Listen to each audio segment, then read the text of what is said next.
오늘 이 시간 박찬정 변호사 연결을 해보겠습니다. 박찬정 변호사님 안녕하세요. 예, 안녕하십니까. 우선 이 물난리 속에서 해외 연수 간 도의원들 어떻게 보셨어요?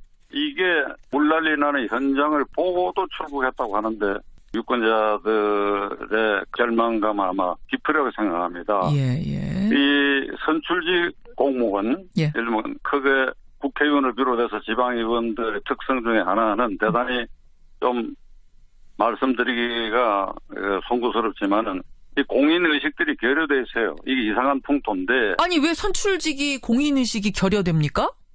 근데 건들건들하고 적당히 하고 건성건성하고 그리고 국회의원들은 세비나 무슨 이득 차릴 일들에만 골몰하고 그걸 지방의원들이 그대로 답습해가지고 나쁜 풍토가 만연해 있어요. 건들건들한다는 건 그러니까 일단 어깨에 힘이 좀 들어가고 뭔가 좀 이렇게 권리를 누려도 될 것 같은 이런 권세를 누려도 될 것 같은 뭐 그런 잘못된 인식을 가지고 있다. 그러니까 이런 경우에 이 사람들이 공인의식 결여되고 자제력을 잃은 겁니다. 물난리 난 걸 보고도 출구했는데 수혜 지역으로 달려간다는 마음이 앞섰다고 한다면 출국 자체를 할 수가 없는 것이죠. 근데 이 사람들은 이렇게 해명을 했어요. 선진문화 관광을 배우려고 우리가 계획한 연수지 이거 놀러 가려고 했던 건 일단 아니고 게다가 지난해에 국정농단 사태가 나면서 한 2번 연기를 했다. 이번에도 연기를 하면 위약금을 물어야 돼가지고 어쩔 수 없이 간 거다. 아니 위약금 물더라도 안 가야 되지요. 그게. 그리고 그 언론에 보도된 바에 하면 그 방문 지역이라는 게 그 도의회에 충북 도의회에 뭐 참고가 되는 지역입니까? 전부 파리 뭐 로마 이렇게 지금 일반적으로 말하는 관광 지역을 갖다가 이 스케줄에 넣어놨는데 보니까 뭐 개선문, 피사의 사탑 이런 거 들어있더라고요. 그럼요. 예. 그러니까 체면 없는 짓이야. 그러니까 지금 보면 말이죠. 이게 지금 한두 번 일어난 일이 아니에요. 과거에도 이런 해외 연수, 외유성 연수 가고 국민들이 비판하면 또 짐 싸서 돌아오고 이런 일들이 있었는데도 계속 반복되는 건 이건 왜 그런 걸까요? 그렇게 질문을 하시니까 저는 이렇게 생각합니다. 광역위원이 전국의 17개 시도에 600명이고 그다음 기초위원은 235개 기초단체에 3,000명의 기초위원이 있는데 이 기회에 지방자치제 새 정부로 들어서갔으니까 운영과 그 행태에 대해서 그 적폐를 세심하게 살펴서 1년 뒤에 있을 지방선거에 과연 이런 식의 지방자치제를 유지할 것인가 하는 것을 반성해야 할 계기로 잘 일어난 일이라고 저는 생각합니다. 오히려 잘 일어났다. 지방자치도 이 기회에 적폐 문제 있으면 청산하고 가야 된다. 들여다보자. 청산하는 계기 만들자. 지금 그러셨어요. 자, 하여튼 이렇게 간 것도 문제인데 돌아오지 않은 채 해외 일정을 이어가고 있는 도의원도 있습니다. 이제 김학철 도의원. 이분이 어떤 발언을 했냐면 만만한 게 지방의원이냐. 무소불위 특권을 가진 국회의원도 아니다 우리는. 국민들이 이상하다. 내가 봤을 때는 뭐 레밍 같다는 생각이 든다. 집단 행동하는 설치류. 이 발언 때문에 국민들이 더 화나셨어요. 이거 레밍 얘기 어떻게 들으셨어요? 아유 끔찍한 얘기인데 레밍은 그 사전적 의미로는 시궁창쥐를 말한다고 돼 있어요. 시궁창쥐. 시궁창쥐입니까? 쥐 중에서도? 쥐 종류 중에서도 가장 그 더러운 시궁창쥐 무리를 지어 다니면서 먹거리를 찾아서 시궁창을 다니고 하는 그 쥐를 레밍이라고 하는데 이게 1979년 12.12 사태 당시에 주한미군 사령관이었던 위컴 대장이 한국 국민의 성질 가운데는 레밍 기질이 있다라고 얘기하고 굉장히 화제가 되고 분노를 샀는데 30여 년 만에 충청도 도의원 입에서 우리 국민을 레밍이라고 얘기하는 건 아니까 이게 참 기가 찰 일이다 이게. 게다가 지난 그 촛불 민주주의 과정을 우리가 다 보지 않았습니까? 국민들이 일어나서 정권의 문제점을 비판하고 결국은 탄핵까지 이끌어내는 온 세계가 칭찬하는 그 과정을 봤는데 그 국민들을 가리켜서 지금 레밍, 시궁창의 들쥐라고 표현을 한 거예요. 그러니까 그 도의원의 의식 구조에 문제가 있다고 생각합니다. 그게. 그런 생각을 갖고 있으니까 그 물난리 나고 폭우 피해가 발생하고도 갈 수 있는 배짱이 생긴 거 아닌가 싶어요. 의식 구조가 그러니까. 이 김학철 도의원은 지난 3월에도 이런 발언을 했습니다. 탄핵 반대 집회에 나가가지고 박근혜 전 대통령 탄핵에 찬성한 국회의원 250명, 250마리의 위험한 개들이다. 미쳐서 날뛰고 있다. 그 미친 개들을 사살해야 한다. 이런 좀 비유적인 발언을 또 했던 게 드러났어요. 예. 그거 어떻게 아마 새누리당, 자유한국당 소속인 것 같은데. 예. 친박 호위무사 집단에 버금가는 박근혜 대통령 호위무사를 자처하는 사람 같군요. 아직도 정신 못 차렸군. 아직도 정신 못 차린 거 아니냐. 그러자 이제 자유한국당의 홍준표 대표도 화를 많이 냈다 그래요. 그날 홍 대표가 청와대 대통령 오찬 회동 거부하고 청주 내려가서 복구 작업을 돕고 있었는데 이 도의원들 소식을 듣고 당장 돌아와라. 오면 중징계하겠다. 이렇게 비판을 했답니다. 제명 권고를 그래도 빨리 결정한 거에 대해서는 어떻게 괜찮다고 보시죠? 아이고, 지금 국민 여론이 들끓는데 당연히 그렇게 해야지요. 그렇죠. 네. 근데 이제 홍준표 대표가 그 수해 현장에서 한 행동이 또 하나가 조금 후에 논란이 됐어요. 사진 한 장이 나왔는데 이른바 장화의전 논란입니다. 뭐냐면 삽질을 하면서 복구 작업을 하는데 검정색 긴 장화 그걸 신고 하잖아요. 근데 그거를 스스로 신지 않고 옆에 있는 관계자들이 한 짝씩 이렇게 신겨준 겁니다. 저도 그 화면을 봤는데 홍준표스럽다. 홍준표스럽다는 말이 이제 탄생하는 순간이라고 생각합니다. 무슨 말씀이세요? 홍준표스럽다니요? 홍준표스럽다는 말은 예측 불허의 행동, 예측 불허의 막말 쏟아내고 하는 거. 그날 그 시간에 이제 오당 대표 청와대 초청 받은 날 아닙니까? 예, 그렇죠. 그러면 당연히 가야 됩니다. 당연히.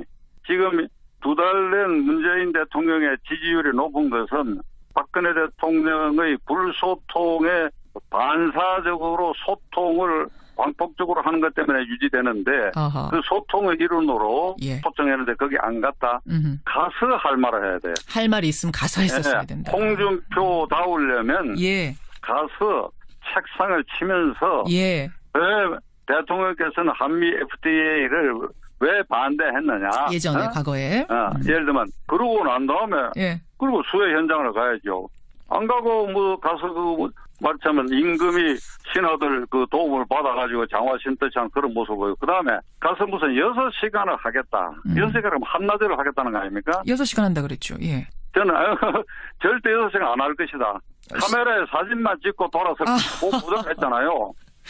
이게 대한민국 정치 지도자 특히 국회의원들의 이게 이 행태고 속성입니다. 알겠습니다. 실제로 1시간 정도 머물고 돌아왔습니다. 몇 년 전에 그 당진에 기름이 쏟아져서 연안을 전부 시커멓게 물들인 일 있지 않습니까? 있었죠. 그때 곳곳에 정치인들이 몰려가고 어떤 일을 보였는가 하면 말이죠. 카메라를 보고 손은 아래서 이렇게 흔들면서 눈은 카메라로 가 있어요, 이게. 참 웃지 못할 일이에요. 정말 웃다가도 이제 울 일인데 이게 말이죠. 그러니까요. 카메라 보고. 그러니까 홍준표 대표도 그날 보니까 삽질하는데 자꾸 카메라를 보느니 결국 지 얼굴을 이렇게 나타내려고. 알겠습니다. 홍준표 대표가 들으면은 그래도 나는 열심히 하려고 했는데 서운하다 하실지 모르겠습니다만 국민들 보기에는 그 1시간 정도 하고 장화 신겨주고 벗겨주고 이게 그렇게 좋아 보이진 않았다는 거. 요거는 1시간이라는 게 요새 언론 기관이 많기 때문에 카메라가 많이 왔지 않겠습니까? 골고루 얼굴 비치는 시간이 1시간이에요, 요새는. 알겠습니다. 그거 딱 끝나자마자 옆에서 그래서 이제 카메라 다 찍었습니다. 그래서 그래? 그러고 일어났을 겁니다. 얘기하다 보니까 씁쓸해지네요. 사회 원로에. 홍준표 대표하고 친한데 이거 제가 욕 좀 먹게 생겼는데. 나중에 통화 따로 하세요. 고맙습니다. 안녕하십니까. 네, 안녕하십니까. 사회자, 지혜치님 소식은? 지혜치님 소식은 제가 말씀을 잠깐 따왔는데요. 따왔어? 그러면 들어보지 뭐. 켜봐. 켜.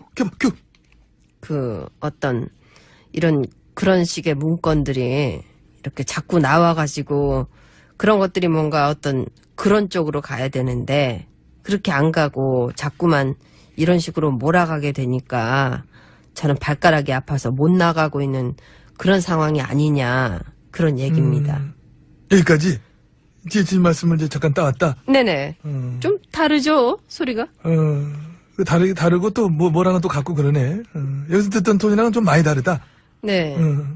이게 그날의 심기에 따라서 소리가 좀 달라지는 그런 경향이 있기도 합니다만. 심기 상태가 어떠냐에 따라서? 예, 톤이 좀 네네, 달라집니다. 왔다 갔다네요. 네가 따온 버전은 약간 김미진 같고, 그 버전만의 또 다른 매력이 있어. 그렇죠. 제가 상도덕을 중시하는 편이라. 너무 중시했던 것 같아. 네. 전 여사님 버전으로는 또 안 가고요. 여기서 제가 지금 참고 있는 겁니다. 딴 데선 또 다르게 많이 하죠. 알지. 네. 아유. 참지 말고 그냥 할까요? 참어. 내가 이러려고 대타를 띄었나. 어떤 그런 자괴감이 들고 굉장히 우주적으로 괴롭습니다. 그래. 아이고. 참으라도 기억하고 하고야만은 근성은 많이 비슷하다. 그쵸? 하여튼 내 말 안 들으면 전영민이나 김미진이 아주 그냥 아이고. 참. 그분들은 누굽니까? 있어 그런 애들. 하여튼 됐고. 그 지혜씨는 어떠시대? 그래서 자괴감 들고 뭐 괴로워하신대? 뭐 그거야 뭐. 그래 뻔하지 뭐. 지금 이 판국이면 뭐. 괴로움에 부들부들 막 하고 지금 문건들이 무슨 꼭 유전 터지듯 팡팡 터져가지고 말이죠. 그렇지. 문건의 내용들도 정말 알차던데요. 어저께 뭐 나왔디? 그거요. 선거에 보수단체를 동원하려고 했던 것. 에그머니나. 다른 것도 아니고 선거인데. 어머 놀래라. 엄청난 거지 않습니까? 선거 공작이라. 세상에나 아이고. 전혀 모르셨죠? 알고 있었어. 어저께 들었어 나도. 뉴스 봤어. 어저께 말입니까? 어저께지. 보수단체 관제대모 얘기. 모르는 사람 없고. 뭐 다들 뭐 짐작이 했겠다마는. 이렇게 선거에 뭐 개입시키려 했던 뭐 그런 구체적인 내용까지 문건에 드러났으면은 이건 빼박이야. 빼도 박도 못해 이거. 그러니까 말이죠. 어떡하냐 이거 탄핵 되시겠는데? 되셨습니다. 한 번 더. 저기요? 추가로 드러나는 일들이 지금 너무 많아서요. 청년 보수단체 적극적으로 지원하라. 그것도 어저께 나왔지. 예. 그랬을 거야. 적극적으로 뭘 지원했을까요? 댓글 쓸 때 뭐 컵라면이나 사줬나? 피자는? 피자 좋지. 그 피자 맛있잖아. 치킨도 좋고요. 그렇지. 단식하는 참사 육들 앞에서 피자 처먹던 것들 나 그 생각난다. 문건에 그 얘기도 나왔습니다. 보수 논객을 육성하라. 그 얘기 왜 나왔겠냐? 왜 안 나왔겠어? 많이 육성을 했죠. 엄청 키웠지. 누군가요? 걔 알잖아, 걔. 이렇게 생기네. 그리고 또 왜, 요렇게 생겨가지고, 이렇게, 네네. 그러니까 요런 식으로 요렇게 걔. 입만 열면 막 냄새가 나는. 그래 썩지. 썩는데 진도가 있지 막 그냥 혹하지. 그런데 그런 사람들을 육성하는 프로그램이 따로 있습니까? 거기도 이제 경쟁이 있어가지고 지가 알아서 따로 해와. 네? 따로 연습해야지 현장에 딱 나타. 예를 든다면? 네. 이렇게 일단 목청을 좀 튀어놔야 되니까. 네. 너도 개소리 잘한다. 네? 개소리쯤이야 뭐. 이래 키우고 싶다 너. 네. 그렇게 하는 거야. 그렇게 하면 돼. 대신 좀 짖어달라 하면 짖어주면 되거든.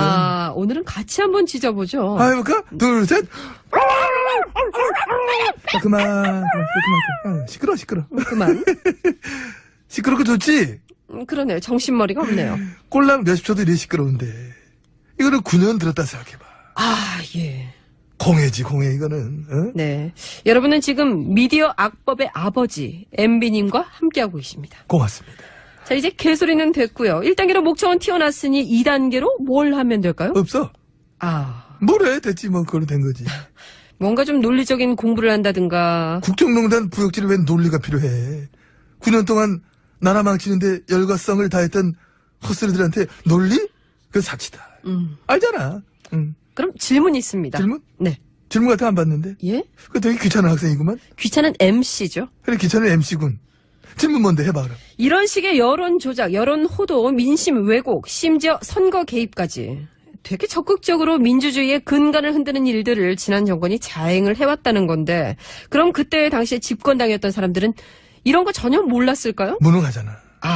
완벽하게 무능한 거지. 몰랐다면은. 알았다면은 지금 고개 들고 앉아있으면 안 되지. 고개를 땅에 묻고 숨던가. 뭐 전혀 하여튼 뭐 그래 해야지. 그렇다면 몰랐나 봅니다. 지금 다들 고개를 들고 계시던데. 엄청 들고 있지. 나도 전혀 몰랐어. 상상도 할 수 없는 일이지. 나 요즘 엄청 놀래고 있잖아. 이상 끝. 네? 사회사는 전데 그렇게 맘대로. 귀찮아. 그만해. 됐어. 이러고 3일 해놓고 3년 한 것처럼 말을 안 들어. 참. 나 참 진짜. 전화 소개해. 사회자 하는 거야. 그래요. 몰래 해야겠다. 이번에도 연기를 하면 위약금을 물어야 돼가지고 어쩔 수 없이 간 거다. 아니 위약금 물더라도 안 가야 되지요. 그게. 그리고 그 언론에 보도된 바에 하면 그 방문 지역이라는 게 그 도의회에 충북 도의회에 뭐 창구가 되는 지역입니까? 전부 파리 뭐 로마 이렇게 지금 일반적으로 말하는 관광 지역을 갖다가 이 스케줄에 넣어놨는데. 보니까 뭐 개선문, 피사의 사탑 이런 거 들어있더라고요. 그럼요. 예. 그러니까 체면 없는 짓이야. 그러니까 지금 보면 말이죠.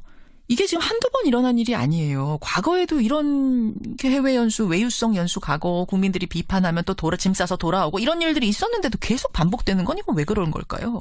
그렇게 질문을 하시니까 저는 국회의원들은 세비나 무슨 이득 차릴 일들에만 골몰하고 그걸 지방의원들이 그대로 답습해가지고 나쁜 풍토가 만연해 있어요. 건들건들한다는 건 그러니까 일단 어깨에 힘이 좀 들어가고 뭔가 좀 이렇게 권리를 누려도 될 것 같은 이런 권세를 누려도 될 것 같은 뭐 그런 잘못된 인식을 가지고 있다. 그러니까 이런 경우에 이 사람들이 공인의식 결여되고 자제력을 잃은 겁니다. 물난리 난 걸 보고도 출구했는데 수해 지역으로 달려간다는 마음이 앞섰다고 한다면 출국 자체를 할 수가 없는 것이죠. 근데 이 사람들은 이렇게 해명을 했어요.